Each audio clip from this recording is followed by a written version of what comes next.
وہی سٹیٹس پاک سیدہ فاطمہ بطول زہرا صلوات اللہ علیہا۔ اللہ اکبر، بہت بڑی بات ہے، اور اس کو جس طرح سے آپ نے ایکسپلین کیا ہے میرے خیال ہے کہ اس میں نوادرات موجود تھے۔ اللہ اکبر، اللہ اکبر۔ جناب سیدہ، بطول کیوں کہلائی جاتی ہیں؟ بطول سے معنی کیا لیے جاتے ہیں؟ اور پھر کیا یہ مقام آج بھی کسی کو مل سکتا ہے؟ اصل میں یہ جو میں نے آپ کو شروع میں ایک بات عرض کی تھی کہ عربی کا اپنا ایک حسن ہے، وہ روٹ ورڈ ہوتا ہے، مادہ ہوتا ہے جس سے الفاظ نکلتے ہیں۔ یہ جو بطول ہے یہ بطلن سے نکلا ہے۔ اچھا، جیسے قرآن میں آ رہا ہے تبدیلا، اس کا جو لغوی معنی بنتا ہے وہ یہ بنتا ہے کہ دنیا سے کٹ کر اللہ سے لو لگانے والی، اسے کہتے ہیں بطول۔ جیسے فاطمہ فتمن سے ہے نا، فتمن یعنی روک بن جانا، ڈھال بن جانا، تو اسی طرح بطول بطلن سے ہے۔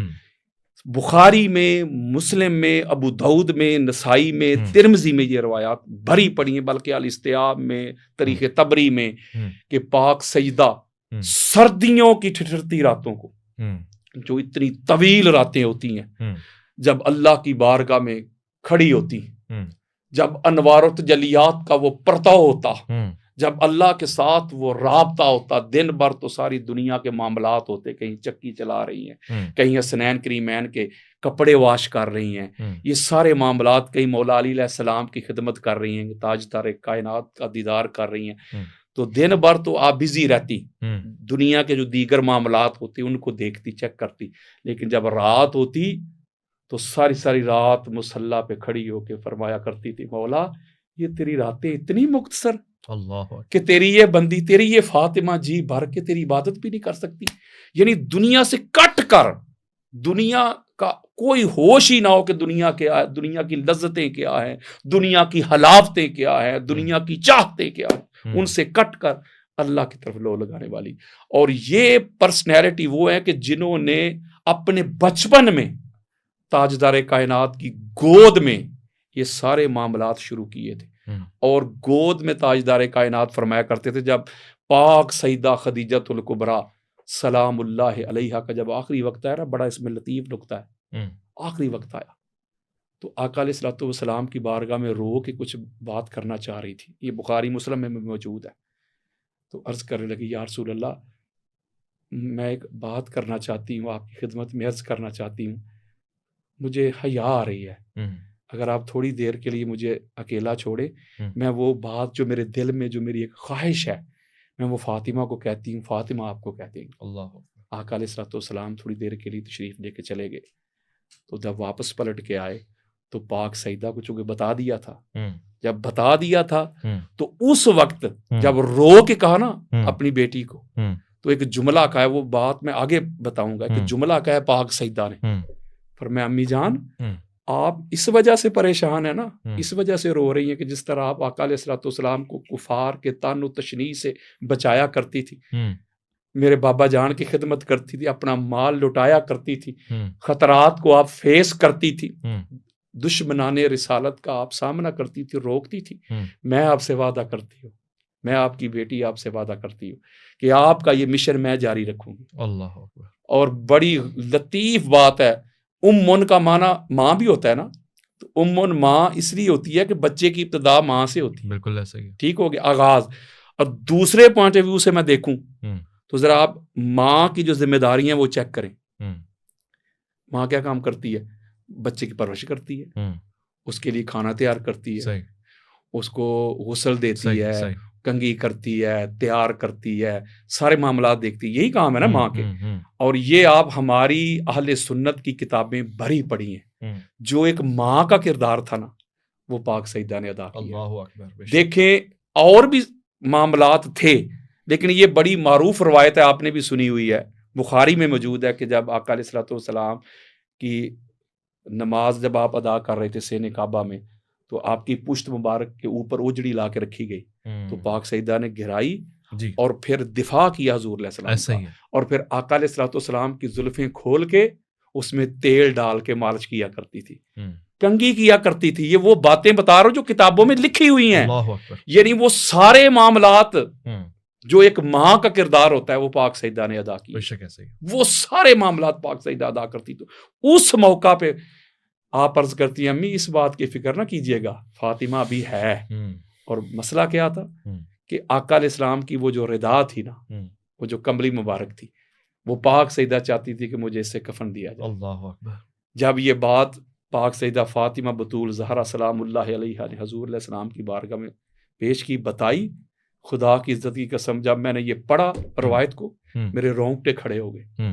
جب حضور علیہ السلام نے فرمایا نا کہ اے خدیجہ صرف اس کے لیے تمہیں حیا آ رہی تھی، یہ سارا کچھ تیرا ہی تو ہے، ادھر اللہ رب العزت نے جبریل امین کو بھیج دیا، فرمایا اے محمد یہ وہ خدیجہ الکبریٰ ہے، یہ وہ فاطمہ الزہرا کی امی ہے، اس نے اپنا سارا کچھ میرے دین کی خاطر قربان کر دیا، اللہ اکبر، سارا کچھ لٹا دیا تھا، اپنا سارا مال آپ کے قدموں میں ڈھیر کرتے ہوئے یہ کہا تھا کہ یا رسول اللہ میں بھی آپ کی غلام ہوں، یہ سارا مال اللہ کے دین کے لیے خرچ کر دے۔ اللہ اکبر۔ آج یہ وہی خدیجہ الکبریٰ ہے، اس کے کفن کا اہتمام ہم کریں گے، اس کا کفن جنت سے ہم بھیجیں گے، اور جنت سے وہ کفن پاک سیدہ خدیجہ الکبریٰ صلوات اللہ علیہا کے لیے اللہ رب العزت نے بھیجا، جنت سے کفن آیا، جنت سے کفن آیا۔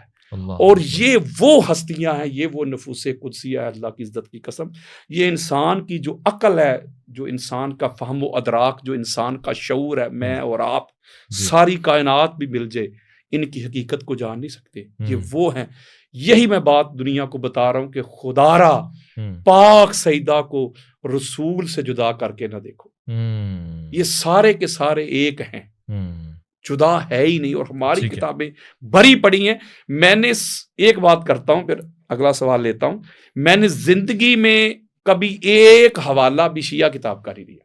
اچھا، سارا تسنن کی کتاب سے ہزاروں لیکچر میرے پڑے ہوئے ہیں، آپ دیکھ لیں یوٹیوب پہ، سوشل میڈیا پہ، ٹی وی چینل سے لے کے عوامی اجتماعات تک، کتابوں میں کوئی مائی کا لال ایک حوالہ یا میری ایک بات کہیں سے نکال کے لے آئے کہ میں نے کسی شیعہ کتاب کا حوالہ دی۔ سنیت ہی بتائی ہے، سنیت ہی پڑھائی ہے، سنیت ہی سمجھائی ہے، اور دنیا کو یہ پیغام اور میسج دیا ہے کہ سنی ہوتا ہی وہ ہے جو مصطفیٰ کریم کی اس شہزادی کو اس طرح گردن جھکا کے تسلیم کرے۔ بھائی کیا بات ہے، سبحان اللہ، بہت قیمتی جملے ہیں آپ کے۔ اور پھر آپ نے اہل سنت کے حوالے سے جو بتایا ہے کہ محبت اور مودت کامل ہی نہیں ہے، مگر یہ کہ عاجزی انکساری ان لوگوں کے سامنے ادب کے دامن کو پھیلانا کہ جو واقعی مودت کا تقاضا بھی ہے۔ قبلہ جناب حضرت مولا کائنات حضرت علی کرم اللہ وجہہ کی حضرت جناب سیدہ فاطمہ سے شادی کیسے ممکن ہوئی؟ یہ رشتہ کہاں بنا، کیسے بنا؟ اور اس سے پہلے بھی دیگر اچھے رشتے جناب سیدہ کے لیے آئے تھے، جناب حضرت علی کا امتحان اور ان کا انتخاب کیوں؟ اس میں دیکھیں جو محب الدین تبری ہے، ہماری اہل سنت کے سر کا تاج ہیں، وہ اس کو ریاض الندرہ میں لے کے آئے ہیں۔ انس بن مالک رضی اللہ تعالی عنہ اس کے راوی ہیں کہ آقا علیہ الصلوۃ والسلام نے فرمایا کہ ان اللہ امرانی، اللہ نے مجھے امر بھیجا نزوجہ فاطمہ من علی، اللہ کی طرف سے آرڈر آ گیا ہے، اللہ کا فرمان آ گیا کہ ہم نے عرش پہ علی اور فاطمہ کا نکاح کر دیا ہے، اے حبیب مکرم آپ بھی دنیا میں اس کا اعلان کر دیں۔ اللہ، یعنی کہ پاک سیدہ کا اور مولا علی علیہ السلام کا یہ جو عقد ہوا ہے، یہ جو انتخاب ہوا ہے، یہ دنیا میں نہیں ہوا، عرش پہ ہوا ہے، اور اللہ نے کیا ہے۔ اس میں ایک بڑی ایمان افروز بات ہے، ایک بڑی لطیف بات ہے کہ مولا علی علیہ السلام کی جو ولادت ہے یا ان کا جو ظہور ہے وہ خانہ کعبہ میں ہوا ہے، تو خانہ کعبہ اللہ کا گھر ہے۔ دیگر بھی وجوہات ہوں گی، اس کے فیوز و برکات ہوں گے، اس کا تو میں انکار کر ہی نہیں رہا۔ اتنی عظمت ہے مولا علی علیہ السلام کی، اتنی رفت ہے کہ اللہ کے گھر میں ان کی آمد ہوئی ہے۔ ان میں سب سے بڑا یہ ہے کہ اللہ نے دنیا کو ایک پیغام دیا ہے کہ علی اور فاطمہ کا عقد میں نے کرنا تھا، اگر دلہن رسول اللہ کے گھر کی ہوگی تو دلہا اللہ کے گھر کا ہوگا، یعنی جس کی اللہ کے گھر میں آمد ہوئی ہے۔ علی ابن ابی طالب علیہ السلام، بے شمار جو صوفیاء گزرے ہیں نا، انہوں نے یہ بات لکھی ہے جو میں اپنے پاس سے نہیں کر رہا، یہ میں آگے نقل کر رہا ہوں۔ انہوں نے لکھا ہے اپنی کتب میں کہ اس میں ایک حکمت یہ بھی تھی، دنیا کو پیغام دینا تھا کہ دلہن نبی کے گھر کی ہوگی اور دلہا اللہ کے گھر سے آئے گا۔ یہ ایک سب سے بڑی حکمت ہے پاک سیدہ کا جو عقد ہوا ہے مولا علی علیہ السلام کے ساتھ۔ دوسری بات، آپ نے پوچھا ہے کہ مولا علی علیہ السلام کا انتخاب کیوں؟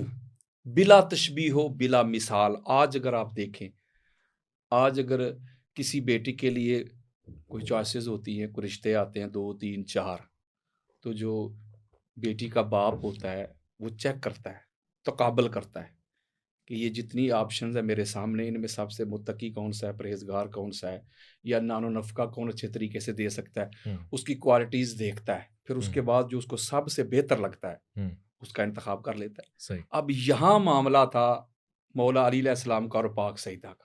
صحیح. یہ تو آپ نے سنا ہوا کہ یہ بڑی معروف حدیث مبارکہ کہ آقا علیہ السلام نے فرمایا کہ اگر علی علیہ السلام نہ ہوتے تو فاطمہ کو کوئی کفو نہ ہوتا. یہ تو سنا ہے نا. جی جی جی. اس کی وجہ کیا ہے؟ اس کی وجہ یہ تھی کہ جس طرح پاک سیدہ کا حسب ہے، نسب ہے، ان کا خاندان ہے، اس کے لیول کا کوئی اور نہیں ہے. اچھا. جتنے بھی آئے رشتے، میں نام نہیں لے رہا، ان میں کوئی مولا علی علیہ السلام کے لیول کا نہیں تھا. اچھا. اس کی سب سے دلیل بڑی یہ ہے کہ یہ بھی آپ نے روایت سنی ہوگی کہ آقا علیہ الصلوۃ والسلام نے فرمایا تھا کہ علی مجھ سے ہے، میں علی سے ہوں. یعنی علی منی وانا من علی، علی مجھ سے، میں علی سے. پھر ایک یہ بھی روایت آپ نے سنی ہے کہ قال رسول اللہ صلی اللہ علیہ وآلہ وسلم خلقت انا و علی من نور واحد. یہ علامہ علوسی روح المعانی میں جلد نمبر 6 صفحہ نمبر 686 میں بیروت لبنان کی چھپی ہوئی کتاب ہے، اس میں یہ روایت لے کے آئے. آقا علیہ السلام فرماتے میں اور علی ایک نور سے تخلیق ہوئے. یعنی جس نور سے اللہ نے محمد کو تخلیق کیا، اسی نور سے اللہ نے علی کو تخلیق کیا. یعنی تخلیق چیک کریں. اب تخلیق میں مولا علی علیہ السلام کا کوئی مقابلہ نہیں کر سکتا. پھر آقا علیہ السلام فرماتے قال رسول اللہ صلی اللہ علیہ وآلہ وسلم علی لحمی. آقا علیہ السلام نے فرمایا کہ علی میرا گوشت ہے. اللہ اکبر. پھر آقا علیہ السلام نے فرمایا قال رسول اللہ صلی اللہ علیہ وآلہ وسلم علی دمی. علی میرا خون ہے. پھر روایت قال رسول اللہ صلی اللہ علیہ وآلہ وسلم علی روحی. علی میری روح ہے. قال رسول اللہ صلی اللہ علیہ وآلہ وسلم علی نفسی. علی میری جان ہے. قال رسول اللہ صلی اللہ علیہ وآلہ وسلم الناس من شجر شتى انا وعلی من شجرۃ واحدہ. وفی روایت یوم سلمہ ھذا علی لحمہ لحمی ودمہ دمی ھذا مفرج الکروب انی ھذا اسد اللہ وسیفہ ولعنۃ اللہ علی اعدائہ. اب انتخاب کی بات ہو رہی ہے تو آقا علیہ الصلوۃ والسلام فرما رہے کہ علی میرا خون ہے، علی میرا گوشت ہے، علی میری روح ہے، علی میری جان ہے. اور دنیا جدا جدا حسب سے، نسب سے، ہر ایک کا جدا جدا شجرہ ہے. میرا اور علی کا شجرہ بھی ایک ہے، حسب بھی ایک، خاندان بھی ایک، قبیلہ بھی ایک، گھرانہ بھی ایک، دادا بھی ایک، خون بھی ایک، گوشت بھی ایک، روح بھی ایک، نور بھی ایک، جان بھی ایک، سارا کچھ ایک. تو جب آقا علیہ الصلوۃ والسلام کا جو بدع ہے، آقا علیہ السلام کا جو ٹکڑا ہے، آقا علیہ الصلوۃ والسلام کا جو دل تھا، جب اس کے جوڑ کا علی علیہ السلام کے علاوہ کوئی نظر ہی نہیں آتا، اللہ نے بنایا ہی نہیں، تو علی علیہ السلام کے علاوہ کسی اور کا انتخاب کیسے ہو سکتا ہے؟ یہاں میں ایک اور بڑی خاص بات بتانا چاہتا ہوں آپ کو، ابھی میرے مائنڈ میں آئی. ایک تو یہ بڑی معروف روایت آپ نے سنی ہے کہ فاطمہ تو بدع تو منی، فاطمہ میرا بدع ہے. ایک بڑی معروف روایت ہے جس کو امام احمد بن حنبل لے کے آئے.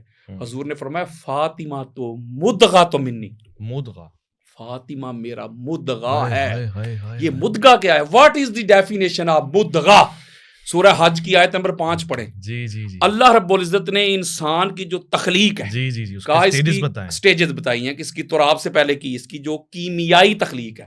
جب حیاتیاتی تخلیق کی بات کی تو فرمایا ثم من نطفۃ ثم من علقۃ ثم من مدغۃ. پھر جو اس کی حیاتیاتی یعنی بایولوجیکل جو اس کی تخلیق ہوتی ہے وہ کی ایک نطفہ سے، پہلی سٹیج. اگلی آ گئی علقہ. یہ علقہ کیا ہے؟ ایک ہینگنگ میس بن جاتا ہے کہ جالا سا بن جاتا ہے رحم مادر. میں نہیں کہہ رہا، سائنس کہہ رہی ہے، قرآن کہہ رہا ہے. اور اگلی سٹیج آ گئی مدغہ. وہ جب مدغہ بنتا ہے تو قرآن کہتا ہے کہ وہ جب مدغہ بنتا ہے، وہ ایک لوتھڑا سا جب بنتا ہے نا، اس میں اللہ روح ڈالتا ہے. اویس بھائی ذرا غور کیجئے گا، خدا کی عزت کی قسم. میرے آقا نے فرمایا فاطمہ تو مدغہ تو منی. لوگو فاطمہ محمد کا وہ مدغہ ہے، فاطمہ میں محمد کی روح بستی ہے. یہ مقام اور مرتبہ جس کا دیکھنا مصطفیٰ جیسا، جس کا چلنا مصطفیٰ جیسا، جس کا بولنا مصطفیٰ جیسا، انداز تکلم، انداز گفتگو، خرام ناز مصطفیٰ جیسا، علم مصطفیٰ جیسا. جب یہ سارا کچھ تاجدار کائنات کی جو کلی صفات ہیں وہ پاک سیدہ میں اس کی جھلک نظر آتی ہے، تو پھر یہ ساری کی ساری حضور کی جھلک نبوت اور رسالت کو چھوڑ دے. پوری کائنات میں جو سر سے پاؤں تک محمد جیسا ہے نا، اس کا نام علی ابن ابی طالب. حدیث پڑھ دوں، بخاری کھولے. قال رسول اللہ صلی اللہ علیہ وآلہ وسلم اما تردان تکون منی بمنزلۃ ہارون من موسیٰ الا انہ لا نبی بعدی. میرے آقا فرماتے علی خوش ہو جائے اس بات پہ، تیری اور میری منزلت، منزلت کسے کہتے ہیں؟ مقام کو یار، رتبہ، درجہ، سٹیٹس، سکیل. تیرا اور میرا مقام وہی ہے جو موسیٰ ہارون کا تھا. میرے بعد چونکہ نبی کوئی نہیں، اے علی تو نبی نہیں ہو سکتا، لیکن سٹیٹس ہمارا دونوں نبیوں والا ہی ہے. اللہ اکبر. یعنی کہ اس طرح کا مقام اور مرتبہ. کہیں آقا علیہ الصلوۃ والسلام فرماتے ہیں کہ جو علی کہہ دے، وہ علی نہیں کہہ رہا، میں کہہ رہا ہوں. اللہ اکبر. حضور حضور فرماتے یہ امام حاکم کی المستدرک ہے، جلد نمبر 3 ہے، حدیث کا انٹرنیشنل نمبر 4641، 4617، بیروت لبنان کی چھپی ہوئی کتاب. اور امام زاہبی جیسی شخصیت، اب ایس بھائی سنیں سنیت، امام زاہبی جیسی شخصیت اس حدیث کے نیچے لکھتی ہیں کہ یہ حدیث صحیح ہے. اور امام حاکم لکھتے ھذا حدیث صحیح علی شرط شیخین. وہ لکھتے ہیں امام بخاری اور مسلم کی شرائط پر یہ حدیث صحیح ہے. حدیث کیا ہے؟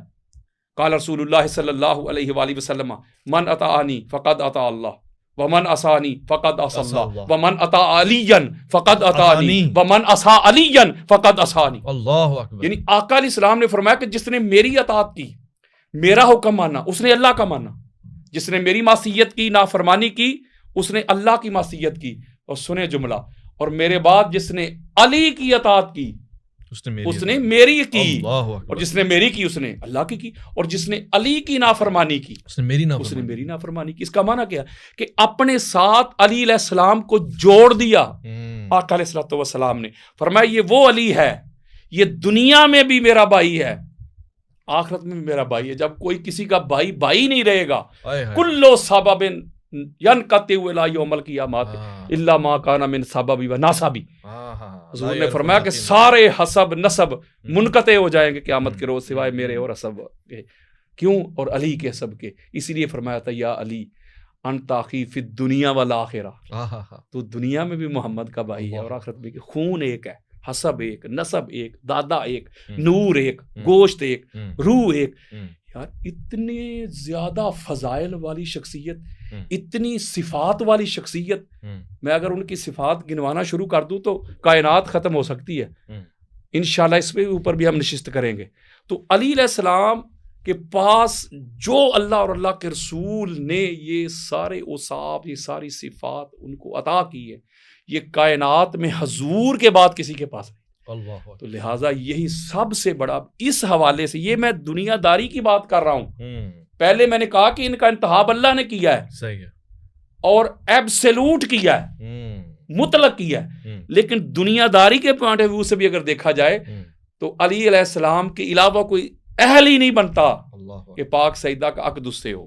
یہ معاملہ کیسے پایا، رشتہ کیسے آیا، یہ کب سے معاملات بنے؟ شب معراج کی رات یہ خبر آئی تھی یا آگے جا کے؟ اس میں جو محب الدین تبری نے اس کو بیان کیا ہے، دیگر بھی ہماری اہل سنت کے جو بڑے بڑے محدثین ہیں، بلکہ محدثین کے علاوہ جو ہمارے اہل سنت کے عرفاء ہیں نا، انہوں نے بھی بڑا اس کے اوپر کلام کیا ہے. بی بی پاک کی جو تخلیق کے حوالے سے، ان کے ظہور کے حوالے سے، چلو اس سے کسی کو مسئلہ بنے شاید مولوی صاحب کو. آج کل آپ کو پتہ ہے یہ مذہبی جنونیت اپنے عروج پہ ہے، یہ جو مذہبی دہشت گردی ہے کہ ذرا سی کوئی آپ کے عقیدہ سے تھوڑی سی بھی بات جدا کرے، اختلاف کر لے، ہم تو اس کو کبھی رافضی، شیعہ، وہ سنیت سے نکل گیا، اس سے نیچے تو ہم رکتے ہی نہیں نا. ایسے لگتا ہے پتہ نہیں کسی نے ان کو ٹھیکہ دے دیا وہ سنیت کا، فلاں سنی نہیں، فلاں سنی نہیں، فلاں سنی نہیں. یہ کیا طریقہ ہے؟ آپ تو اہل سنت کا موقف بیان کر رہے ہیں نا، آپ تو اچھا سنیت بیان. یہ ریکارڈنگ ہو رہی ہے، پوری دنیا سنے گی. کوئی ایک حوالہ، جتنی بھی میں گفتگو کر رہا ہوں، اگر اہل سنت کے علاوہ ہو، اگر آپ کو یہ حوالہ چاہیے میں آپ کو دے دوں گا، آپ اسکرین پہ بھی لگا دیجیے. مسئلہ یہ ہے کہ جب میں سنیت ہی بتا رہا ہوں تو پھر ان کو مسئلہ کیا ہے, ان کو پرابلم کیا ہے؟ پھر تو مسئلہ نہیں. مسئلہ یہ ہے کہ اب آپ نے کہا یہ کب کی بات ہے.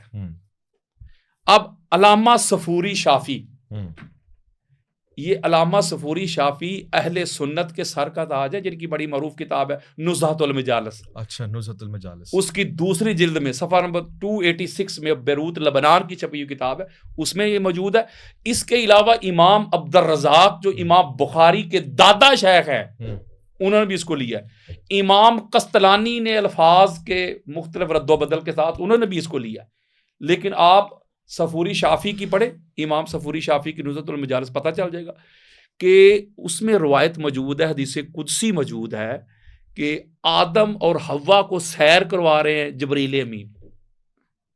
جب مالا اللہ پہ, اللہ کے عرش سے اوپر حضرت آدم علیہ السلام کی ایک خوبصورت صورت کے اوپر ایک نظر پڑی, جس کے چہرے سے نور نکل رہا ہے, سر کے اوپر ایک تاج چمک رہا ہے, کانوں میں بالیاں ہیں, گلے میں ایک ہار چمک رہا ہے, نور ہی نور. اللہ. آدم علیہ السلام نے پوچھا کہ جبریل یہ شخصیت کون سی ہے, یہ کون ہے؟ تو جبریل امین کہتے ہیں ہذہ فاطمہ والتاج ابوہا, ہائے ہائے ہائے, والقرطان الحسن والحسین والتوق زوجہا. یہ جو اس کے سر کے اوپر یہ فاطمہ بطول زہرا ہے, جو سر کے اوپر جو تاج نظر آ رہا ہے وہ اس کے بابا محمد مصطفیٰ ہے. بات بڑی توجہ طلب ہے. اور جو گلے میں ہار چمک رہا ہے وہ اس کے شوہر علی اور مرتضیٰ ہے. اور جو کانوں میں بالیاں نظر آ رہی ہیں وہ اس کے بیٹے حسنین کریمین ہیں. اب مجھے بتائیے کب کی بات ہے؟ اس وقت تاجدار کائنات فرما رہے ہیں کہ جبریل امین کہہ رہے ہیں علی علیہ السلام سیدہ کے شوہر ہیں. ابھی آدم اور حوا جنت میں مزے لوٹ رہے ہیں, ابھی انہوں نے دنیا میں آنا ہے. پھر معاملات جو ہوئے, پھر وہ انہوں نے اللہ کی بارگاہ میں توبہ کی, قبولیت ہی نہیں ہو رہی. پھر آدم علیہ السلام نے سوچا وہ جو 5 تن پاک تھے وہ کس دن کام آئیں گے. اچھا, ہاں, یہاں سے میں حوالہ دے رہا ہوں زورے والا آپ کو, وہ کس دن کام آئیں گے. پھر انہوں نے کہا یا رب اسألک بحق محمد و علی و فاطمہ و حسن و حسین. بولا میں تیری بارگاہ میں سوال کرتا ہوں, التجا کرتا ہوں محمد کے وسیلہ سے, علی کے وسیلہ سے, زہرا کے وسیلہ سے, حسنین کے وسیلہ سے. اور آگے جواب سنیں. اللہ رب العزت نے فرمایا کہ آدم حوالہ, واسطہ, ریفرنس, وسیلہ اتنا بڑا, اور آگے مانگا کیا ہے؟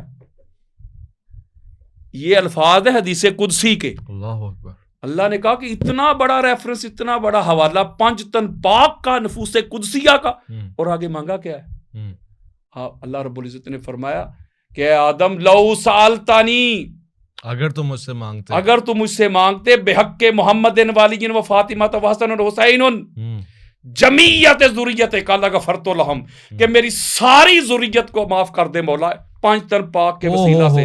تو قسم ہے مجھے اپنے رب ہونے کی, 5 تن پاک کے واسطہ سے میں تیری ساری نسل کو آج معاف کر دیتا. اب دیکھیں نا کہ یہ آپ نے کہا یہ کب کی بات ہے. ایک جملہ نہ کہوں, علی اور فاطمہ کا عقد یہ تب کی بات ہے جب نہ تب تھا نہ کب تھا. ہائے ہائے ہائے ہائے ہائے, سبحان اللہ, نہ تب تھا نہ کب تھا. کیا بات ہے. یہ تو ایک وہ تھا, دوسرا ان کا نور تھا, اور تو ہے ہی کچھ نہیں تھا. یہ تو بس ظہور ہے. یہ تو ہمارے لیے ظہور ہے. یہ کب سے ہے یہ وہ کب والا ہی جانتا ہے. زبردست. اچھا, یہ رشتہ آگے کیسے پڑا؟ کیونکہ جناب سیدہ کا عنوان چل رہا ہے, موضوع اتنا حسین ہے. جناب سیدہ کا بحیثیت اس خوبصورت سے گھر کا وہ نمائندہ ہونا کہ جو اس پورے رشتے کو جوڑتا ہے.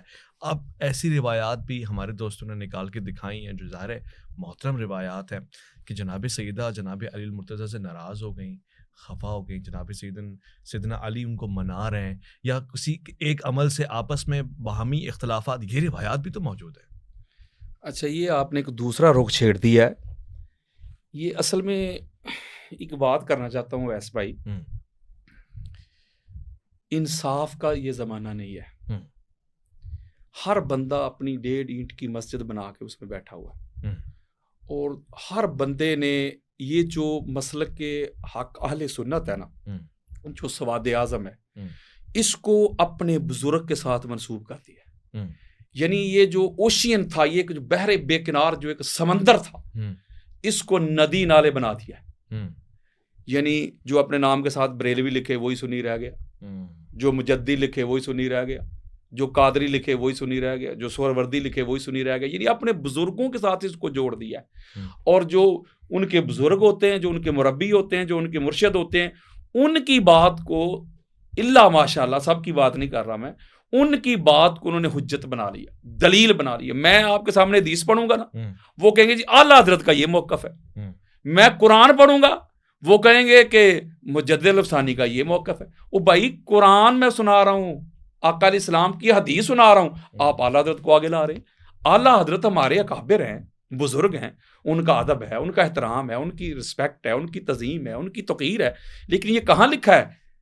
اگر کوئی اعلیٰ حضرت سے اختلاف کر دے تو وہ سنیے سے نکل گیا. یہ تو اعلیٰ حضرت تو ہمارے سب کانٹیننٹ میں ہے نا، بر صغیر میں. تو جو مغرب والے ہیں وہاں سنی کوئی بھی نہیں، وہ تو ان کو جانتے بھی نہیں کون ہے کہ کون نہیں.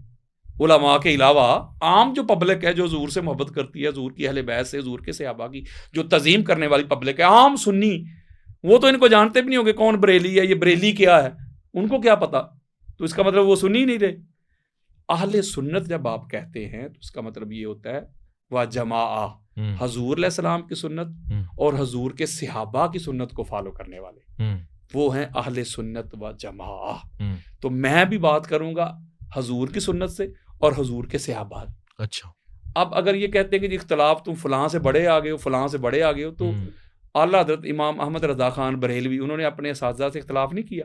انہوں نے رسالہ لکھ مارا ہے سرکار ابو طالب علیہ السلام کے معاذ اللہ کفر پہ. ان کے استاد ان کو مومن کہہ رہے ہیں، انہوں نے رسالے لکھ مارے. تو انہوں نے خود اختلاف کیا. تو ہم تو ان کو کوئی برا بلا بھی نہیں کہتے، ہم تو ان کا ادب کرتے ہیں، عزت کرتے ہیں، تعظیم اور توقیر کرتے ہیں. لیکن بات یہ ہے کہ ہم قرآن کو، احادیث کو اور حضور کے صحابہ کو، حضور کے اہل بیت اطہار کو فالو کرتے. تو اس کا جو آپ نے مجھے یہ سوال کیا ہے کہ جو کہا جاتا ہے کہ جی پاک سیدہ جو ہے مولا علی علیہ السلام سے ناراض ہو گئی، اس کا اعلیٰ حضرت سے کیا تعلق؟ تو صحیح بخاری میں موجود یہ میں اس لیے دے رہا ہوں نا کہ وہ کہتے ہیں کہ یہ حدیث انہوں نے نہیں پڑھی تھی، تم فلاں سے بڑے آ گئے ہو. انہوں نے بخاری نہیں پڑھی تھی، انہوں نے مسلم نہیں پڑھی تھی، تم فلاں سے بڑے آ گئے ہو. میں اس لیے یہ کہہ رہا ہوں، تھوڑا سا ان کو اس لیے میں مینشن کر رہا ہوں، ان کو ذرا اپنے ساتھ میں جوڑ رہا ہوں، ان کو مخاطب اس لیے کر رہا ہوں کہ ذرا میری طرف آؤ. یہ کب کہتے ہیں؟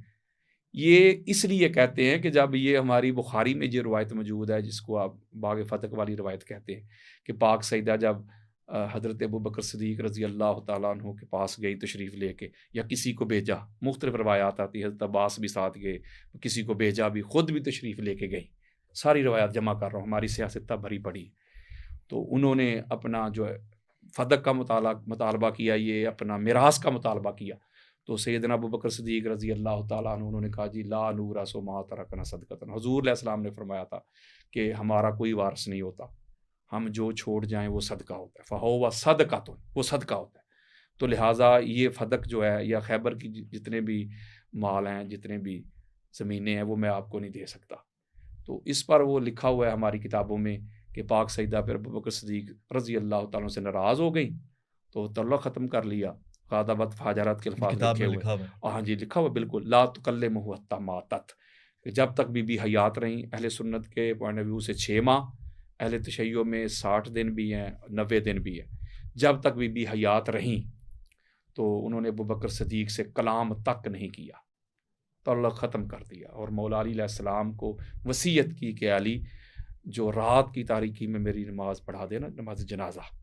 تو اسی طرح ہوا، بخاری میں لکھا ہوا ہے کہ مولا علی علیہ السلام نے ان کی نماز جنازہ رات کو پڑھا دی اور ابو بکر اور عمر دونوں کو اطلاع نہ دی. بخاری میں لکھا ہوا، کسی اور کتاب کا روایات ہیں. ہاں، لفظ بلفظ بتا رہا ہوں. دونوں کو دعوت نہیں دی، خبر تک نہیں دی، ان کو بلایا بھی نہیں ہے، رات کو تدفین کر دی. مگر جنازہ پڑھانے کی بھی روایت موجود ہے. وہ دیگر کتب میں لو لیول کی جو ہماری کتابیں ہیں، طبقات ابن سعد ہوگی، تاریخی کتب میں انہوں نے وہ لے کے آئے ہیں، اس پر بھی میں بات کر سکتا ہوں.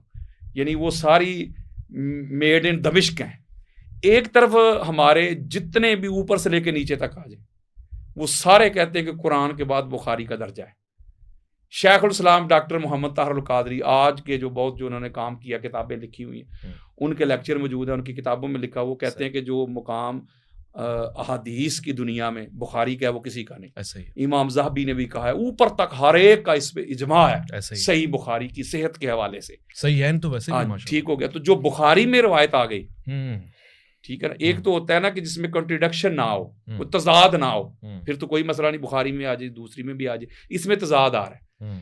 بخاری میں, مسند احمد بن حنبل میں, صحیح مسلم میں, مستدرک للحاکم میں, یہ بڑی کتابیں بتا رہا ہوں میں احادیث کی, ان میں موجود ہے کہ پاک سیدہ کی نماز جنازہ مولا علی علیہ السلام نے پڑھائی اور شیخین کو بلایا تک نہیں, دعوت تک نہیں تھی, یہ لکھا ہوا ہے. جو نیچے لیول کی کتابیں اس میں یہ روایت ملتی ہے. تو ہم ان کو پکڑیں کہ نیچے والی کو پکڑیں. ایک طرف آپ لوگ کہتے ہیں کہ آپ فلاں سے بڑے آ گئے, فلاں سے بڑے آ گئے, تو یہاں آ کے یہ معیار آپ کا کیوں بدل جاتا ہے؟ یہاں بھی بڑوں کو پڑھیں نا, ان کو دیکھیں کیا لکھ رہے ہیں, بخاری کیا لکھ رہے ہیں, مسلم کیا لکھ رہے ہیں, اور یہ صحیح سند ہے, اس کی سند میں بھی ذوف نہیں ہے, اتصال ہے بالکل, حدیث سے متواترہ بھی, حدیث سے مشہورہ بھی ہے. وہ میں یہ ناراضگی کے حوالے سے بات کر رہا تھا کہ وہ جو روایت ہے اس میں چونکہ یہ لکھا ہوا ہے کہ پاک سیدہ حضرت ابوبکر صدیق سے ناراض ہو گئیں, اور اسی بخاری میں لکھا ہوا ہے کہ حضور علیہ السلام نے فرمایا فاطمہ تو ودا تو منی, فاطمہ میرا ٹکڑا ہے, فمن اغضبہا اغضبانی, جس نے اس کو ناراض کیا, غضبناک کیا, اس نے مجھے کیا. اور جو طبرانی نے اور دیگر کتب میں جو روایت ہے وہاں آقا علیہ السلام نے فرمایا ان اللہ یغضب لغضبک و یرضا لرضاک, اے فاطمہ جس سے تو ناراض ہوتی ہے اس سے اللہ ناراض ہو جاتا ہے, اور جس سے تو راضی ہوتی ہے اس سے اللہ راضی ہو جاتا ہے. یہ چونکہ ہماری کتب میں یہ روایات موجود ہیں, یہ ساری کی ساری اور صحیح روایات ہیں, کوئی بندہ بھی اس کا انکار نہیں کرتا ہے, چاہے جو گزر گئے وہ بھی, جو موجودہ ہیں وہ بھی. کوئی ایک بندہ ایسا نہیں ملے گا جو ان روایات کا انکار کرے. تو جب ان کا انکار نہیں تو اب پھر وہ کیا کہتے ہیں, تقابل کرتے ہیں. وہ کہتے ہیں بھائی بات اگر شیعہ لوگ کہتے ہیں, حالانکہ شیعہ یہ کدھر سے آ گئے, ہماری کتابوں میں لکھا ہوا ہے, تو شیعہ کہاں سے آ گئے؟ ہمارے آج کل کے علماء کہتے ہیں بھائی شیعہ کہتے ہیں کہ حضرت ابوبکر صدیق نے پاک سیدہ کو ناراض کیا ہے, تو پاک سیدہ کی ناراضگی رسول کی ہے اور رسول کی اللہ کی ناراضگی ہے. تو لہٰذا اگر یہی بات ہے تو پھر پاک سیدہ کو معاذ اللہ حضرت علی علیہ السلام نے بھی ناراض کیا. اور وہ پھر یہ روایت لے کے آتے ہیں کہ جب ابو جہل کی بیٹی کے نکاح والا معاملہ ہوا ہے, انہوں نے خواہش کا اظہار کیا کہ ہم اپنی بیٹی کا جو ہے نا, ایک روایت میں آتا ہے اس کا نام جویریہ تھا, اور یہ بھی لکھا ہے کہ اس نے کلمہ پڑھا ہوا تھا, مسلمان تھی وہ. انہوں نے خواہش کا اظہار کیا, انہوں نے کیا, انہوں نے دیگر روایات کو بھی ساتھ مکس اپ کیا, ملا کے کہا کہ علی علیہ السلام نے خواہش کی کہ میں کرنا چاہتا ہوں. تو جب پاک سیدہ کو یہ خبر پہنچی, وہ آقا علیہ السلام کی بارگاہ میں پہنچ گئی, یا رسول اللہ علی یہ کر رہے ہیں. تو آقا علیہ السلام جلال میں آ گئے. حضور علیہ السلام نے فرمایا کہ اس طرح نہیں ہو سکتا کہ رسول اللہ اور دشمن کی, رسول کے دشمن کی یہ بیٹی ایک گھر میں جمع نہیں ہو سکتی. تو لہٰذا وہ کہتے ہیں کہ بھائی اگر یہی بات تھی, ناراضگی پاک سیدہ کی اتنا بڑا جرم ہے جس کا شیعہ لوگ اتنا واویلا کرتے ہیں, حالانکہ شیعہ کی بات ہی نہیں ہے, تو وہ تو مولا علی علیہ السلام نے بھی ناراض کیا تھا. تو اس حوالے سے وہ کہتے ہیں. اب اس کا جواب سنیں. یہ جو روایت ہے ابن شہاب زوری, اس کی طرف میں جانا نہیں چاہتا, اس کی سند پہ جانا نہیں چاہتا کہ ابن شہاب زوری کون تھا. وہ بنو امیہ میں اس کا کیا پولیس میں تھا, وہ ان کا اس وقت پولیس کی پتہ نہیں کیا ٹرم استعمال ہوتی تھی, ہاں جو بھی تھی, لیکن وہ پولیس میں تھا, ان کا ہی تھا, تنہا دار تھا, ان سے تنہا لیتا تھا, جو بھی تھا. میں اس کی صحت پہ نہیں جا رہا, میں اس کو قبول کر رہا ہوں. میں اس روایت کو قبول کرتا ہوں کہ مولا علی علیہ السلام اگر دوسری شادی کرنا بھی چاہتے تھے تو یہ ان کا شرعی حق ہے کہ نہیں؟ اللہ نے قرآن مجید فرقان حمید میں آرڈر دیا کہ 2 2 3 3 4 4 کرو. اگر تم افورڈ کر سکتے ہو, ہر ایک کا حق ادا کر سکتے ہو تو کرو, اگر نہیں کر سکتے تو ایک ہی کافی ہے. یعنی یہ شرعی حکم ہے نا. اور ساتھ کہہ رہے ہیں کہ حضور علیہ السلام نے فرمایا میں کسی حلال کو حرام نہیں کرتا, حرام کو حلال نہیں کرتا. وہ اللہ کے بندو, رسول آئے ہی تو یہ کام کرنے کے لیے, حلال حرام ہی تو کرنے آئے. اور دوسری بات یہ ہے کہ یہ الزامی جواب دے رہا ہوں, الزامی جواب, کہ یہ جو کہہ رہے ہیں کہ رسول اللہ کے بیٹی اور دشمن رسول کی بیٹی ایک جگہ جمع نہیں ہو سکتی, تو جو حضرت ابو سفیان کی بیٹی ہیں حضرت ام حبیبہ رضی اللہ تعالی عنہا ام المومنین، یہ جب آقا علیہ الصلوۃ والسلام کے ساتھ عقد ہوا ہے اس وقت انہوں نے کلمہ نہیں پڑھا تھا ابو سفیان، تو وہ دشمن ہی تھے، وہ تو فتح مکہ تک دشمن رہے ہیں، جنگیں لڑتے رہے ہیں، پورا خاندان بنو امیہ کا حرب سے لے کے، میں ان کی پوری ہسٹری بھی انشاءاللہ کس دن آپ کو بتاؤں گا کسی پروگرام میں، پوری ہسٹری کہاں سے یہ حسد اور بغض کا آغاز ہوا تھا، تو وہ تو ساری زندگی دشمنی میں رہے، لڑائیاں کرتے رہے، جنگیں لڑتے رہے، تو وہ گھر میں جمع ہوئی کہ نہیں، تو لہٰذا یہ بھی کوئی اتنی معقول بات نہیں ہے۔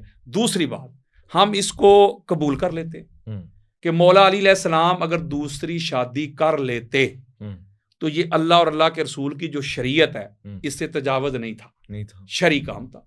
اب یہاں آ جاتے ہیں کہ مولا علی علیہ السلام نے جائز کام بھی پاک سیدہ کی ناراضگی کو ملحوظ خاطر رکھتے ہوئے ترک کر دیا، چھوڑ دیا کہ میرا حق ہے، میں دوسری تیسری شادی کر سکتا ہوں، لیکن سیدہ ناراض نہ ہو، ان کی طبیعت پہ ناگواری نہ آئے، ان کو مسئلہ نہ بنے، یہ بدعت اور رسول ہے، یہ رسول اللہ کا ٹکڑا ہے، میرے اس عمل کی وجہ سے، جائز عمل کی وجہ سے جو اللہ نے مجھے اجازت دی ہوئی ہے، کہیں پاک سیدہ پر ناراضگی نہ لے آئے، تو لہٰذا میں اس کو ترک کر دیتا ہوں۔ انہوں نے جائز کام بھی ترک کر دیا، شادی کی کہ نہیں کی۔ اس کا مطلب ہے کہ پاک سیدہ تب مولا علی سے خفا ہوتی، ناراض ہوتی اگر مولا علی علیہ السلام دوسری شادی کر لیتے، پھر آپ کہتے بھائی انہوں نے ناراض کر دیا۔ جب انہوں نے دوسری شادی پاک سیدہ کے ظاہراً ہوتے ہوئے کی نہیں تو ناراضگی ادھر گئی۔ دوسرا اسپیکٹ، اب میں نہ کسی کی گستاخی کر رہا ہوں نہ کسی کی بے ادبی کر رہا ہوں، واللہ باللہ تاللہ، پتہ نہیں یہ ملا اعظم کو کیا ہو گیا، نہ جانے کون مار دے کافر کہہ کے، شہر کا شہر ہی مسلمان بنا پھرتا ہے، کوئی ذرا سی بات کر لے گستاخ، واجب القتل۔ لیکن میں کہتا ہوں وہی بات، سمجھتا ہوں جسے حق، نیا بلہ مسجد ہوں نہ تہذیب کا فرزند، اپنے بھی خفا مجھ سے ہیں بیگانے بھی ناخوش، میں زہر ہلاہل کو کبھی کہہ نہ سکا کند، مشکل ہے کہ بندہ حق بینو حق اندیش، خشاک کے تودے کو کہے کوہ دماوند، میں تو حق بات کہوں گا، ڈنکے کی چوٹ پہ کہوں گا، اور کسی کی گستاخی اور بے ادبی نہیں کر رہا، میں سیدھی سی بات کر رہا ہوں کیٹاگوریکلی۔ مولا علی علیہ السلام نے اپنا جائز کام بھی پاک سیدہ کی ناراضگی کو ملحوظ خاطر رکھتے ہوئے ترک کر دیا، چھوڑ دیا، دوسری شادی نہیں کی۔ اب ہم یہ بات مان لیتے ہیں، حضرت ابوبکر صدیق نے کہا تھا لا نور سو ما ترکنا ہوا صدقۃ، حضور نے فرمایا تھا کہ انبیاء کی وراثت نہیں ہوتی، کوئی وارث نہیں بنتا، وہ جو چھوڑ جائیں وہ صدقہ ہوتا ہے، تو لہٰذا میں شرعی کام جو ہے اس کو ترک نہیں کر سکتا۔ مولا علی علیہ السلام نے پاک سیدہ کی خاطر شرعی کام ترک کر دیا، سیدہ ناراض نہ ہو۔ ادھر حضرت ابوبکر صدیق کو یہ کہنا چاہیے تھا کہ اے سیدہ، حضور نے یہ فرمایا کہ ہمارا کوئی وارث نہیں ہوتا، لیکن آپ آ گئی، آخری جملہ، آپ آ گئی ہیں، آپ تشریف لے آئی ہیں، یہ سارا کچھ آپ کے بابا کا ہی اور آپ کا ہی تو ہے، ہمارا کیا ہے؟ سارا کچھ، میں بھی آپ کا ہی نوکر، آپ کا ہی غلام ہوں، آپ کے بابا کا ہی غلام ہوں، یہ سارا کچھ آپ ہی کا تو ہے، سارا کچھ آپ کے قدموں پہ ڈھیر کر دے۔ سوال یہ ہے کہ آپ بتائیں گے کہ خلیفۃ الرسول کو کیا کہنا ہے کیا نہیں کہنا، اور دوسرا بحیثیت خلیفہ وہ جو حکم دے رہے ہیں، اور یہاں پر ایک گھر کی بات ہے، کیا یہ تقابل برابر ہے؟ ہاں بالکل، یہ بہت ویلڈ کوسچن ہے آپ کا۔ میں یہ بات سمجھانے کی کوشش کر رہا ہوں، میں بات کر رہا ہوں ناراضگی کے پوائنٹ آف ویو سے۔ وہ کہتے ہیں کہ اگر ناراضگی پاک سیدہ کی اتنا بڑا جرم ہے جتنا واویلا مچا رہے ہیں، یہ شور و غوغا کر رہے ہیں کہ ابوبکر صدیق نے ناراض کر دیا بی بی کو، تو وہ مولا علی نے کیا، تو میں اس کا جواب دے رہا ہوں، الزامی جواب دے رہا ہوں کہ اللہ کے بندو، اگر یہی بات ہے، آپ کی بات مان لیتے ہیں، تو مولا علی علیہ السلام نے تو جائز کام بھی چھوڑ دیا، پاک سیدہ کو ناراض نہیں کیا، چھوڑ دیا، مرتے دم تک مولا علی علیہ السلام پر راضی نہیں، تو کیا ابوبکر صدیق جو ہیں، آپ اس کمپیریزن کا جواب، میں اس پوائنٹ آف ویو جو کمپیئر، ہاں اس کا جواب دے رہا ہوں کہ پھر اگر آپ کی بات مان لی جائے تو پھر ابوبکر صدیق بھی ایسا ہی کرتے نا، کہ بات تو میری ویلڈ ہے جو میں کہہ رہا ہوں، لیکن چونکہ یہ آپ کی طبیعت پہ ناگوار گزر رہی ہے تو لہٰذا میں اس کو ترک کرتا ہوں، سارا کچھ آپ کے قدموں پہ نچھاور کر دیتا ہوں۔ میں تو اس پوائنٹ آف ویو سے بات کر رہا ہوں، بالکل میں ان کا جواب دے رہا ہوں، یہ نہیں جس کو الزامی جواب کہتے ہیں۔ ٹھیک ہو گیا یہ، اچھا یہ آپ نے بات میرے سامنے رکھ دی۔ قبلہ انتہائی قیمتی وقت ہے اور اس میں سے ایک ایک چیز چننا بالکل ایسے جیسے کہ کوئلے کی کان سے ہیرے تلاش کرنا. جناب سیدہ سلام اللہ ابیہا و آلہا، میں اس بات سے دور نہیں رہنا چاہتا کہ آپ کا مقام و مرتبہ محشر میں کیا ہوگا، روز محشر کس انداز سے آپ تشریف لائیں گی اور امتیوں کے لیے آپ کو کس طرح سے پہچان کروائی جائے گی. اللہ اکبر کبیرہ. پاک سیدہ کے حوالہ سے جو آپ کی آمد کے حوالے سے جو روایات ملتی ہیں، جو ہماری کتب میں موجود ہیں، امام حیثمی نے اس کو لیا ہے، خطیب بغدادی نے اس کو لیا ہے، امام طبرانی نے لیا ہے، ام المومنین حضرت عائشہ صدیقہ رضی اللہ تعالی عنہا انہوں نے اس کو روایت کیا، حضرت ابو ایوب انصاری نے ان کو روایت کیا. کثرت کے ساتھ یہ روایات ملتی ہیں الفاظ کے رد و بدل کے ساتھ. تو میں گھر کی بات ہے، گھر والوں سے ہی پوچھتے ہیں. ام المومنین حضرت عائشہ صدیقہ رضی اللہ تعالی عنہا روایت کرتی ہیں. آپ روایت کرتی ہیں کہ تاجدار کائنات تاجدار امم نے مجھے بتایا کہ جب محشر کا میدان سج جائے گا ساری کائنات جمع ہو جائے گی، تو جب پاک سیدہ کی آمد ہوگی، یہ بڑی لطیف بات ہے، ساری کائنات جمع ہے، یعنی انبیاء بھی جمع ہے، انبیاء کی ازواج بھی جمع ہے، ان کی امہات بھی جمع ہے، ان کی بیٹیاں بھی جمع ہے، کائنات کے جتنے بھی اولیاء صلحاء وہ بھی جمع ہے، بڑے بڑے بادشاہ بھی جمع ہے، ساری کائنات جمع ہے. حضور فرماتے ہیں کہ جب میری بیٹی فاطمہ آئے گی، اللہ کے عرش سے ایک صدا آئے گی، ایک ندا آئے گی، یا اہل الجمع نکسوا رؤسکم وغضوا ابصارکم حتی تمر فاطمہ بنت محمد. اے معاشر والو، اہل الجمع کا لفظ استعمال ہوا ہے. اب میں ایک سوال کرتا ہوں کہ اہل الجمع میں انبیاء شامل نہیں ہیں؟ سب شامل. یہ بخاری میں روایت موجود ہے کہ ہم آدم علیہ السلام کی طرف جائیں گے، وہ کہیں گے کسی اور کی طرف جاؤ، پھر موسیٰ علیہ السلام کی طرف جائیں گے، پھر ہارون کی طرف جائیں گے، پھر عیسیٰ کی طرف جائیں گے. وہ بھائی ادھر ہوں گے تو جاؤ گے نا. اس کا مطلب انبیاء جو ہیں وہ اہل جمع میں شامل ہیں کہ نہیں ہیں؟ سارے انبیاء بھی ہوں گے، ان کی ازواج بھی ہوں گی، پوری کائنات ہوگی. یہ پروٹوکول کسی اور کے لیے نہیں ہے. مولا حضرت آسیہ آ رہی ہیں، اللہ نے کہا نہیں تو ویلکم. مولا حضرت آمنہ آ رہی ہیں، ویلکم کہو، خوش آمدید کہو، ویلکم کہو، جنت میں بھیجو. مولا حضرت مریم آ رہی ہیں سلام اللہ علیہا، خوش آمدید کہو، ویلکم کہو. حضرت سارہ آ رہی ہیں، ویلکم کہو. حضرت ہاجرہ آ رہی ہیں، ویلکم کہو. حضرت کلثوم آ رہی ہیں موسیٰ علیہ السلام کی سسٹر، ویلکم کہو. مولا فاطمہ تو زہرا آ رہی ہیں، اللہ نے کہا رک جاؤ، ندا آئے گی محشر والو، گردنیں جھکا لو. مولا جھکا لی، نظریں نیچی کرو. اللہ اکبر. فاطمہ بنت مصطفیٰ تشریف لا رہی ہے، 70,000 حوروں کے جرمٹ میں اماں کہتی ایک کلر کا لباس ہوگا. پاک سیدہ تشریف لے کے جائیں گی. اویس بھائی یہاں میں نے ایک جملہ کہنا، اللہ تعالیٰ آپ کو سلامت رکھے. ذرا اس حدیث کی ڈیپ پہ جائیں. حضور کے آپ فرما رہے ہیں کہ جب میری بیٹی فاطمہ آئے گی تو اعلان ہو جائے گا کہ گردنیں جھکا لو، نظریں نیچی کر لو. اور یہ انبیاء بھی اس میں شامل ہے. جس بی بی کی آمد پہ، جس بی بی کا پروٹوکول یہ ہے، جس بی بی کی تعظیم توقیر ادب احترام کا یہ عالم ہے کہ انبیاء کو گردنیں جھکانے کا آرڈر آ رہا ہے، تو امتی کس کھیت کی مولی ہیں؟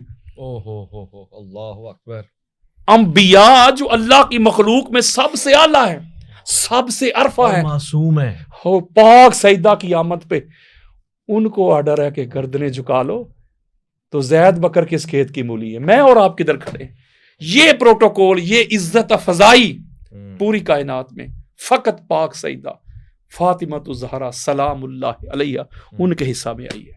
اللہ اکبر. دیکھیں کیا مقام ہے، خدا کی قسم کیا پروٹوکول ہے.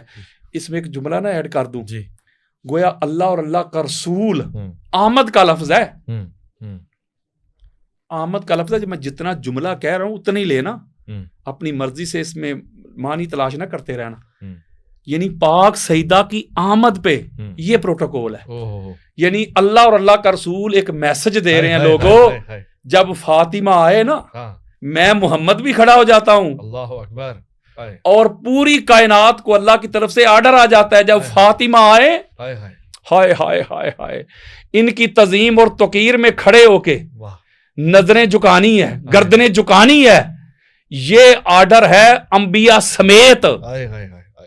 سبحان اللہ سبحان اللہ، کیا جملہ ہے. تو پھر مجھے بتائیں کہ یہ ایک بات اور میرے مائنڈ میں آ گئی اسی تزیم کے حوالے سے، اور وہ بھی جامع ترمذی میں ہے. حضرت انس بن مالک روایت کر رہے ہیں رضی اللہ تعالی عنہ. جامع ترمذی ہماری سیاستہ کی تیسری سب سے بڑی کتاب، اہل سنت کے سر کا تاج، اس میں روایت موجود ہے. اور حدیث صحیح، حدیث متواترہ بھی مشہورہ بھی. کسی ایک امام اسما اور رجال نے اس حدیث پر بحث نہیں کی، جرا نہیں. اعلیٰ درجے کی حدیث ہے. انس بن مالک کہتے ہیں میں اپنے گھر میں سویا ہوتا، نماز فجر سے پہلے آقا علیہ السلام کی آواز سنتا، بلند آواز. انس بن مالک اے صحابی رسول کون سی آواز؟ وہ کہتے کہ رسول اللہ صلی اللہ علیہ وآلہ وسلم کا معمول یہ ہوتا کہ فجر سے پہلے پاک سیدہ کے دروازے پہ آ کے کھڑے ہو جاتے. ہائے ہائے ہائے. اور کھڑے ہوتے، مقصد کیا تھا؟ ان کو بیدار کرنا، نماز کے لیے پیغام دینا، یہ اصل مقصد تھا. تو دروازہ ناک نہیں کرتے تھے، آواز نہیں دیتے تھے اے علی اٹھ جاؤ، فاطمہ اٹھ جاؤ، حسنین اٹھ جاؤ، ناک نہیں کرتے تھے. کیا کرتے؟ الصلاۃ یا اہل البیت، الصلاۃ یا اہل البیت، انما یرید اللہ لیذھب عنکم الرجس اہل البیت ویطہرکم تطہیرا. نماز کا وقت ہو گیا ہے میری فاطمہ، نماز کا وقت ہو گیا ہے میری فاطمہ. تم سوئے ہوئے ہو پھر بھی پاک ہو، تم بیدار ہو جاؤ گے پھر بھی پاک ہو. یہ بات بڑی توجہ طلب ہے. آقا علیہ السلام نے اس دروازے پہ کھڑے ہو کے فرمایا لوگو فاطمہ الزہرا کے اس دروازے کے آداب یہ ہیں، اس کا پروٹوکول یہ ہے کہ میں نبیوں کا سلطان، میں سید الانبیاء بھی اس دروازے پہ آ کے کھڑا ہو کے درود پڑھتا ہوں ان پر، سلام پڑھتا ہوں ان پر میں. تو تمہارے لیے بھی میری سنت ہے کہ اس دروازے پہ آنا ہے، ان کو نام لے کے مخاطب بھی نہیں کرنا، آوازیں بھی بلند نہیں کرنی، آوازیں بھی اونچی نہیں کرنی. ادھر کھڑے ہونا ہے تو صرف ان پر درود و سلام پڑھنا ہے. کیا کرنا ہے؟ درود و سلام پڑھنا ہے. اور دیکھیں بلا تشبیہ و بلا مثال، جب ماہ رمضان آتا ہے ہمارے اس معاشرے میں، اس سوسائٹی میں کچھ لوگ ہوتے ہیں جو ہمیں بیدار کرنے کے لیے آتے ہیں سحری کے لیے. کوئی نعتیں پڑھ رہا ہوتا ہے اور ہمارے ادھر پنجاب میں کوئی وہ ڈھول بجا رہا ہوتا ہے. مقصد کیا تھا؟ کہ بیدار کرنا، سحری کے لیے اٹھ جائیں لوگ. تو وہ جو لوگ آتے ہیں اویس بھائی بیدار کرنے کے لیے، وہ میرا خیال ہے کسی گاؤں کا نمبردار تو نہیں آتا، یا چودھری صاحب بھی نہیں آتے، یا M P A M N A صاحب، یا کوئی پیر صاحب تو نہیں آتے، عام بندے بلا تشبیہ و بلا مثال. میں اس کو کمپیریزن نہیں کر رہا، اس مثال کو ادھر ہی پھینک دو. تاجدار کائنات اس دروازے پہ کھڑے. اور یہ میں اہل سنت کی کوئی 150 کتابیں آپ کو دیتا ہوں، 150 کتابیں. حضور نے فرمایا انبیاء کے گھر وہ گھر ہیں جن پہ اللہ کا درود و سلام آتا ہے. یہ وہ گھر ہیں جس گھروں میں اللہ کا ذکر ہوتا ہے. حضرت ابو بکر الصدیق رضی اللہ تعالی عنہ، آپ نے پاک سیدہ کے دروازے کی طرف اشارہ کرتے ہوئے کہا یا رسول اللہ کیا یہ گھر بھی ان گھروں میں شامل ہے؟ پاک سیدہ کا گھر ان گھروں میں شامل ہے؟ تو میرے اور آپ کے پیارے آقا فرماتے ابو بکر صرف شامل ہی نہیں، ان تمام گھروں میں سب سے افضل گھر ہے. اللہ اکبر. دیکھ لیں جس گھر کی تعظیم یہ ہے، پاک سیدہ کے دروازے کا یہ پروٹوکول ہے کہ یہاں آوازیں بھی اونچی نہیں کرنی. اور دوسری روایت بھی آپ نے سنی ہوگی، تعظیم پاک سیدہ کے والے سے بات کر رہا ہوں، جو ام المومنین حضرت عائشہ صدیقہ ہی روایت کرتی ہے، چونکہ گھر کے اندر کا معاملہ ہے نا، تو گھر والے ہی روایت کریں گے، باہر والے تو نہیں جا سکتے. اماں روایت کرتی ہے کہ جب پاک سیدہ اپنے بابا جان کو ملنے کے لیے آتی، رحب بہا وقام الیہا فاخذ بیدہا فقبلہا وجلس فی مجلس، اپنی جگہ پہ بٹھاتے. آقا علیہ السلام دروازے پہ جاتے، ویلکم. رحبا بہا کا مطلب کیا ہے؟ خوش آمدید میری بیٹی، ویلکم، جی آیا نو. اور دروازے تک جاتے، ہاتھ پکڑتے، فقبلہا سے چومتے، ساتھ لگاتے، اور اپنی نشست پہ، جس نشست پہ جبریل قرآن لے کے آتا تھا، اس نشست پہ پاک سیدہ کو بٹھاتے، ساتھ کھڑے ہو جاتے. یہ ایک بڑی خاص بات ہے. یہ جو پاک سیدہ کی آمد پہ رسالت کھڑی ہو رہی ہے، ہائے ہائے ہائے. ایک بات نہ ادھر کہوں بلا تشبیہ و بلا مثال، امام احمد بن حنبل اپنی مسند میں یہ روایت لے کے آئے. آقا علیہ السلام فرماتے ہیں کہ جب میں جنت کا افتتاح کروں گا، جنت کا فیتا کاٹوں گا، تو بلا تشبیہ و بلا مثال استقبلانی جبار القہار، اپنی شان کے مطابق اللہ خود آگے بڑھ کر میرا استقبال کرے گا۔